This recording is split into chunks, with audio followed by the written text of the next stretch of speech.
Le circuit de carburant basse pression est constitué des éléments suivants. Un réservoir, un filtre et une pompe basse pression. Le remplissage du réservoir s'effectue par la goulotte. La goulotte dispose d'un système anti-refoulement au remplissage. Le réservoir dispose d'autres systèmes anti-pollution et de sécurité. Cliquez sur le clapet de mise à l'air libre. Le clapet de mise à l'air libre permet d'éviter les phénomènes de dépression liés à la baisse du niveau de carburant. Cliquez sur le clapet anti-fuite en cas de retournement. En cas de retournement, un clapet obstrue la mise à l'air libre afin d'éviter les fuites de carburant. Le filtre retient les impuretés contenues dans le gazole qui pourraient endommager les pièces sensibles du circuit. Le remplacement du filtre s'effectue par échange de la cartouche filtrante en ouvrant le boîtier ou en remplaçant le boîtier complet. Le remplacement de l'élément filtrant nécessite l'ouverture du circuit de carburant. Il convient de respecter scrupuleusement les consignes de propreté. La pompe basse pression est une pompe mécanique entraînée par l'arbre de la pompe haute pression. Il existe deux types de pompes mécaniques. Les pompes à engrenage et les pompes à palette. L'eau contenue dans le gazole peut causer des dommages à la pompe et aux injecteurs. Le boîtier filtre permet de récupérer l'eau contenue dans le gazole. En effet, l'eau étant plus lourde que le gazole, elle s'accumule dans la partie basse du boîtier filtre. Une vis de purge permet de vider l'eau lors de l'entretien périodique. Certains systèmes sont équipés d'un capteur de présence d'eau sur le boîtier filtre.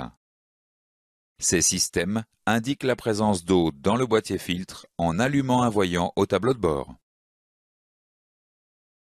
Afin d'éviter le colmatage du filtre lors de températures négatives, il est nécessaire de réchauffer le gazole. Le réchauffage du carburant peut être assuré par la présence d'une résistance électrique sur le boîtier filtre. L'alimentation électrique se fait à travers un thermocontact. Cliquez sur le thermomètre pour abaisser la température. Si la température est négative, le thermocontact est fermé et les résistances chauffent le gazole. Dès que la température devient positive, le thermocontact s'ouvre et l'alimentation est coupée. Le réchauffage du carburant peut également être assuré par le bouclage du circuit de retour. En effet, le carburant provenant du retour a subi une élévation de température due au frottement mécanique lors de la mise en pression. Un élément thermostatique oriente le carburant provenant du retour vers deux circuits. Cliquez sur le thermomètre pour abaisser la température. Si la température est négative, le carburant est orienté vers l'entrée du filtre. Si la température est positive, le carburant retourne vers le réservoir.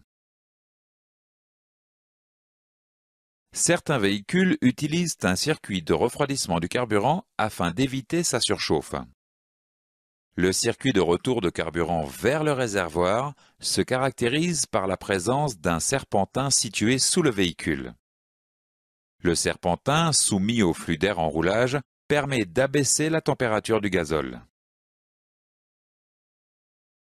Certains véhicules disposent d'une pompe basse pression électrique en complément de la pompe basse pression mécanique. La pompe électrique fonctionne alors uniquement sous contact afin d'amorcer la pompe mécanique et de faciliter les démarrages. D'autres véhicules utilisent une pompe basse pression électrique en remplacement de la pompe basse pression mécanique.